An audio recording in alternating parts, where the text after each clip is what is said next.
Hey guys, Lisa Callaghy here to share with you a video on how to create a challenge group session in Study Island.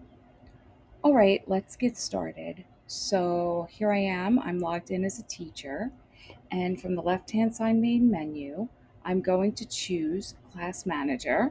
So I can select the class that I'd like to assign this challenge group session to. Selecting Social Studies, Section 302. Scrolling down, I'm choosing Add Assignment next to Class Assignments. Then I'm choosing Group Session. And under Challenge, I'm selecting Create Assignment. All right, so I'm going to just go through these different features here in creating a challenge assignment because you do have some choices. First, you need to create your assignment title. Right now, I'm just going to put challenge and I'm going to fill in the rest in a moment. The dates are open. Next, you have to select where you want your content to come from for your challenge group session.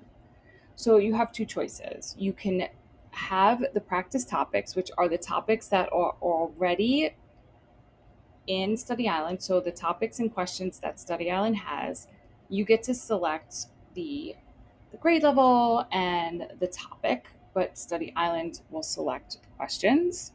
Or if I turn this no to yes, I can have the practice topics, but I would like to select the question. So I pick the topic, and then Study Island shows me a list of questions, and I would select the questions. So I will show you how Study Island picks the questions for you, and I will demonstrate, or there's another video actually that shows you the space race where the teacher picks the question. So if you need to see that, you can go ahead and check out my other video. Space race teacher picks question. So moving on, we have our advanced options. So our first advanced option is really important because this determines the way that you're going to present this challenge group session. So if you want your students to see the question and the question choices on their individual devices, you need to turn this slider to the yes position. If, however, you want to project the question and the question answer choices, so all the students can see that at once, and then the students just on their devices have buttons for the multiple choice answer A, B, C, or D. This mirrors Kahoot in the exact way where students do not see questions or answer choices on their devices, only letters where they can select their answer. If that's the case, you would slide this to the no position where students do not see the answer choices nor the question on their individual devices. Okay. So I'm going to turn this on. So when I demonstrate in my next video what the students see, you'll see what that looks like from the student's perspective. Okay. Next, you have a timer. You can either have the timer on or no timer at all. When you are doing a challenge, kids are competing to answer the questions quickly anyway. So if you turn the timer off, it kind of gets it's less stress for the kids in general, but you decide for yourself whether you want to have the timer available or not. And you also have a slider to determine how long each question timer lasts for. So if you want each question to last for 30 minutes before the next question or the question is removed, or sorry, 30 seconds, you go ahead and slide it to 30.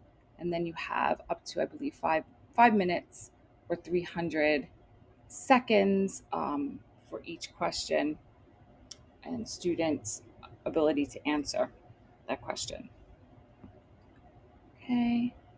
Next, you have a nickname generator. So what this does is when you are showing the results or showing the stats of each question to see who came in first, second, or third for the question or overall, it's not going to display the student's name if you have the nickname generator on the yes position here. So students would choose their nicknames. They would know their nickname, so when it's displayed, they would see their nickname. You, as the teacher, would see both the nickname and the student's name, so you would see information that the students wouldn't necessarily see together as a group. If you want to have your leaderboard rankings, you get to choose how many rankings are displayed, up to 5, and it goes up to 10 and down to 1. So you choose how many rankings that you'd like to see or that would be shown to the class. And then you have multiple choice.